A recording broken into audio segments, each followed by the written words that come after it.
حضرت میاں شیر محمد شرقپوری علیہ رحمہ فجر کی نماز کے بعد یہ ٹوٹیاں نہیں جس طرح ہوتی تو وہ چھوٹا سا برآمدہ تھا، تو برآمدے کے اوپر بیٹھ کے وظائف کرتے تھے اور پھر اشراق کی نماز تک وہاں بیٹھتے اور پھر تشریف لے جاتے۔ گرمی کی شدت تھی تو حضرت فرائض کی ادائیگی کے بعد وہاں چلے گئے، تو نمازیوں نے آپس سے مشورہ کیا کہ یار حضرت کو عرض کریں کہ بارش کے لیے دعا کی جائے۔ تو حضرت جا کے وہاں اپنے وظائف میں لگ گئے، تو انہوں نے کہا چلو ہم مسجد کے سین میں کھڑے ہو جاتے، حضرت توجہ کریں گے تو عرض کریں گے۔ تو جتنے نمازی تھے وہ سارے صحن میں کھڑے ہو گئے اور برآمدے کے اوپر میاں صاحب وظائف میں لگے۔ جب آپ کی نظر پڑتی نا لوگوں کی جانب، تو جتنے بھی نمازی تھے سارے ہاتھوں سے اشارے کر کے کہتے یعنی دعا کرو، زبان سے نہ بولتے، ہاتھوں کو ایسے ہلاتے اور یہ کہتے کہ ادھر آسمان کی طرف اشارہ کر کے کہتے دعا کرو۔ میاں صاحب پھر وظائف میں لگ جاتے۔ پھر جب میاں صاحب کی آنکھ اٹھتی نا تو یہ سارے ہاتھ اٹھاتے اور آسمان کی طرف ہاتھ اٹھا کہتے، میاں صاحب پھر وظائف میں لگ جاتے۔ جب 2-3 مرتبہ ایسا ہوا نا تو میاں صاحب کی ہنسی نکل گئی اور ایسے آسمان کی طرف دیکھ کے کہا چل ہن پا دے۔ کہتے ہیں بس یہ بات کہنے کی دیر تھی کہ چھم چھم می برسنے لگا۔ تو جب کوئی حضور کا ہو جاتا ہے تو رب اس کو اپنا محبوب بنا لیتا ہے۔ تو حضور کی محبت خدا کی محبوبیت کا ذریعہ ہے، اس لیے ہمیں حضور کا پیار اپنی روحوں میں موجزن کرنا ہے، حضور کی محبت اپنی روحوں میں اتارنی ہے، اور محبت اپنے تمام تر تقاضوں کے ساتھ جب روح پذیر ہوگی تو پھر ہمارا انداز زندگی بھی سنور جائے گا، ہماری آخرت بھی سنور جائے گی۔ محبت کے من جملہ تقاضوں میں سے سب سے بڑا تقاضا محبوب کی اطاعت ہے کہ بندہ جس سے پیار کرتا ہے اس کی بات مانتا ہے۔ یہ ہے دعوی محبت کا ثبوت، اس کی دلیل۔ اور حضور کے صحابہ کی زندگیاں دیکھیے کہ انہوں نے حضور علیہ السلام کے ساتھ کیسے پیار کیا، حضور کی محبت میں اپنی عادتوں کو بدل دیا۔ حالانکہ عادتیں نہیں بدلی جاتی، 2 سکے بھائی ہوں، رشتہ کتنا گوڑا ہے، اور ایک گھر میں پرورش پائی ہے، ایک گود میں پلے ہیں، ایک باپ کے گہوارہ تربیت میں رہے ہیں، لیکن طبائع میں اختلاف یہ ایک فطری بات ہوتی ہے۔ ہمارے پاس لوگ آتے ہیں 2 سکے بھائی ہوتے ہیں، ایک کی طبیعت ادھر کو جا رہی ہوتی ہے، دوسرے کا مزاج ادھر کو جا رہا ہوتا ہے، ایک سخت نرم مزاج ہوتا ہے اور دوسرے کی آنکھوں سے انگارے پھوٹ رہے ہوتے ہیں، ایک معاف کر دینے والا ہوتا ہے، ایک سخت غصیلا ہوتا ہے، ایک کی طبیعت کے اندر تلخی کی چنگاریاں ہوتی ہیں اور ایک کی طبیعت کے اندر نرمی کے پھول ہوتے ہیں، آپ نے بھی دیکھا ہوگا۔ تو یہ ایسا ہوتا ہے۔ اب اسی طرح کھانے پینے کی چیزوں میں طبائع کا اختلاف یہ فطری بات ہے، ایک کو ایک چیز پسند ہوتی ہے، دوسرے کو وہ چیز پسند نہیں ہوتی ہے۔ بعض اوقات ماں کو مسئلہ ہوتا ہے کہ یہ چیز اگر میں تیار کرتی ہوں تو میرا دوسرا بیٹا نہیں کھاتا، تو اس کے لیے بعض سے الگ سے کوئی چیز تیار کرنی پڑتی ہے کہ اس کی ڈیمانڈ یہ ہے اور میرے اس بیٹے کی ڈیمانڈ یہ ہے۔ مائیں مزاج سمجھتی ہیں، ایک آغوش میں پرورش پانے کے باوجود خون ایک ہے، گہوارہ تربیت ایک ہے، دودھ ایک ہے، لیکن طبیعتوں کے اندر اختلاف پایا جا رہا ہے۔ لیکن صحابہ کی زندگیاں دیکھیے، انہوں نے اپنی طبیعتیں بھی حضور کی طبیعت کے سانچے میں ڈھال دی۔ حضرت انس بن مالک کو کسی نے دیکھا کہ وہ شوربے سے کدو کے ٹکڑے نکال نکال کے کھا رہے ہیں، تو کہا یہ کیا کر رہے ہو؟ کہا میں نے ایک دن حضور کو یوں کرتے ہوئے دیکھا تھا۔ تو طبائع کا اختلاف یہ ایک فطری اختلاف ہوتا ہے، لیکن صحابہ نے اس کو بھی چھوڑا اور حضور کی محبت کے سانچے میں ڈال دیا۔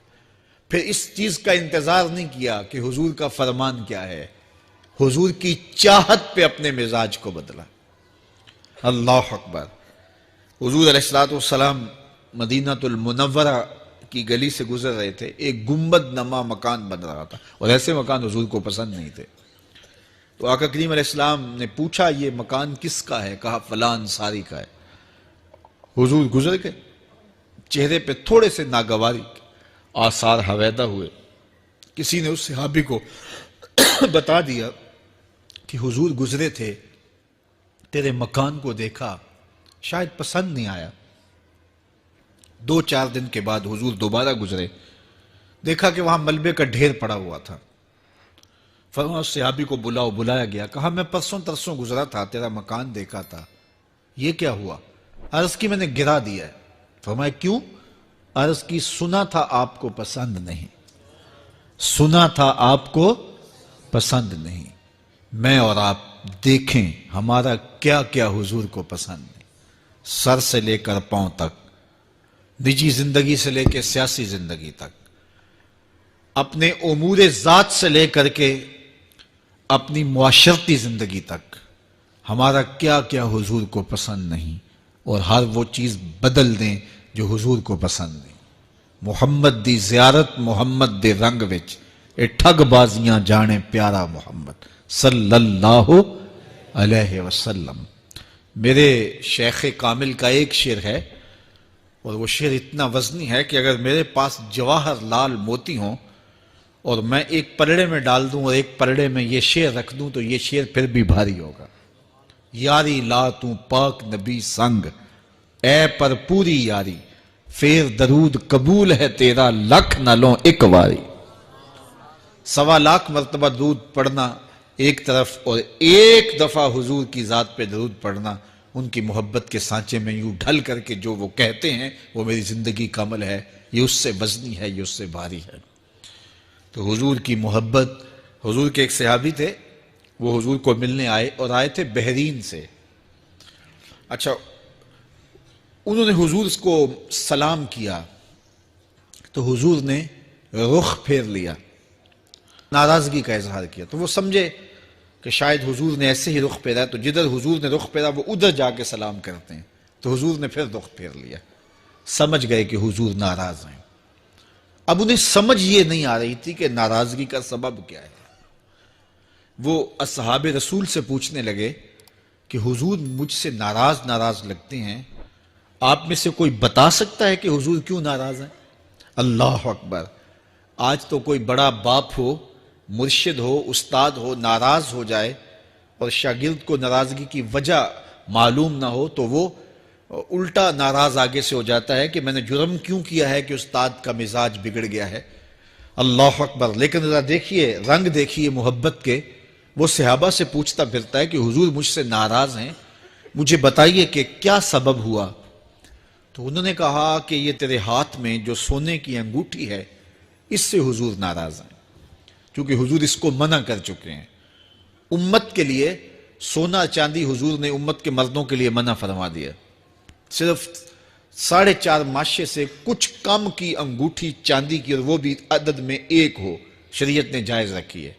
اگر 2 ماشے کی 2 ہوں گی تو پھر بھی جائز نہیں۔ عورت کو جائز ہیں 10 انگوٹھیاں پہنے، سونے کی پہنے، چاندی کی پہنے، یہ اس کا زیور ہے۔ مرد کو زیور کی ضرورت نہیں ہے، زینت کی ضرورت نہیں ہے، لہذا مرد کے لیے 1 انگوٹھی رکھی گئی ہے، وہ بھی اس لیے کہ اگر وہ کہیں مشکل میں ہو تو اس کو بیچ کر کے 2 وقت کا کھانا لے سکے۔ باقی اس کے لیے انگوٹھی 4.5 ماشے سے کم کا چاندی یا سونا 1 ماشا ہی کیوں نہ ہو، اس کے لیے جائز نہیں ہے۔ تو اس نے سونے کی انگوٹھی پہن رکھی تھی، لیکن اسے حرمت کا پتہ نہیں تھا، تو اس نے کہا کہ حضور مجھ سے کیوں ناراض ہیں؟ تو صحابہ نے کہا شاید یہ اس انگوٹھی کی وجہ سے ناراض ہیں۔ تو اس نے یہ نہیں کہا کہ مجھے تو پتہ ہی نہیں تھا، میرا کیا قصور؟ خیر، اس نے انگوٹھی اتار کے حضور کو پیش کرتے کہا حضور آپ اس وجہ سے ناراض ہیں؟ حضور نے انگوٹھی پکڑی اور ایسے پھینک دی، ناراضگی کی وجہ ختم ہو گئی، وہ بیٹھ گیا، بات شروع ہو گئی۔ اللہ اکبر! جب سلسلہ کلام ہوتا رہا، جب مجلس برخاست ہوئی، لوگ اٹھ کے گھروں میں جانے لگے، وہ بھی اٹھا اور الٹے پاؤں سے پیچھے چلا، تو کسی نے اس کو کہا وہ انگوٹھی تو اٹھا لو، سونے کی انگوٹھی ہے، قیمتی ہے، چلو تمہارے لیے پہننا جائز نہیں، تمہاری بیوی کے لیے تو جائز ہے۔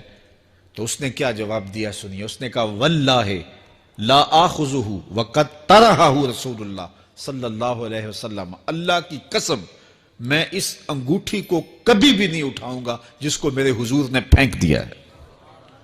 تو یہ تھی ان کی محبت، یہ تھا ان کا انداز۔ تو آئیے میں اور آپ حضور سے اگر محبت کرتے ہیں تو حضور علیہ السلام کا طرز زندگی، حضور کا انداز معاشرت اختیار کریں۔ کثرت کے ساتھ مائیں بہنیں بیٹیاں بھی موجود ہیں، وہ بھی اپنی اولادوں کی تربیت اس نہج سے کریں کہ وہ حضور کی سنت، حضور کی سیرت اور حضور کی اتباع کے سانچے میں ڈھل جائیں۔ زندگی کا مقصد ہی یہی ہے۔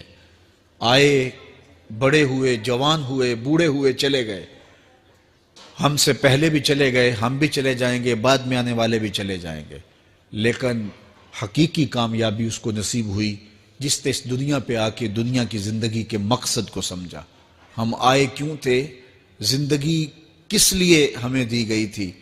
اکبر الہ آبادی نے کیا ستھری تنقید کی تھی، کیا بتائیں احباب، کیا کارنمایاں کر گئے، بی اے کیا، نوکر ہوئے، پینشن ملی اور مر گئے۔ یہ کوئی کام نہیں ہے، ہماری زندگی کا کوئی مقصد ہے جس لیے ہم انسان ہیں، اشرف المخلوقات ہیں۔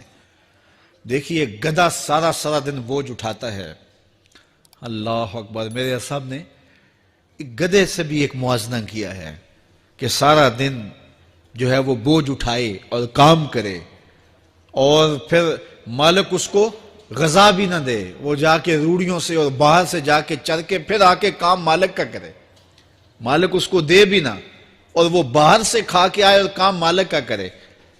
تو اگر بندہ ہو کے، انسان ہو کے اگر نہ کرے تو میرے حضور نے ایک لمبی ربائی ہے، اس میں آخر میں لکھتے ہیں، تو چنگا یعقوب یا کھوتا تینوں شرم نہ آوے، کہ اگر وہ ایک گدھا بھی کام کرے، اپنی پیٹھ پہ بوجھ لا دے، اور تو اپنے مالک کے لیے کچھ نہ کرے، اور ساری نعمتیں مالک نے تجھے دی ہیں اور عزتیں اور آبرویں تیرے نام کی ہیں، اور تو اس کا حق ہی ادا نہ کرے، تو پھر کس طرح تیرے سے، تو پھر اولئک کل انعام بل ہم اضل، فرمایا تو چوپایا ہے بلکہ چوپایوں سے بھی بدتر ہے۔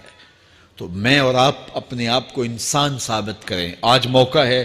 سے ثابت نے اجے حواس تیرے، سے ثابت نے اجے حواس تیرے، کر لے نیکیاں رج کے تو، اڑیا رب رسول کیوں پل بیٹھوں، آ رب رسول ول پج کے تو، آئی موت ایتھے رہسن کم تیرے، آئی موت ایتھے رہسن کم تیرے، نیکیاں کر لے بھج کے تو، کی آکھ سن لوگ یعقوب تینوں، جب ٹر پیوں سر منہ کج کے تو۔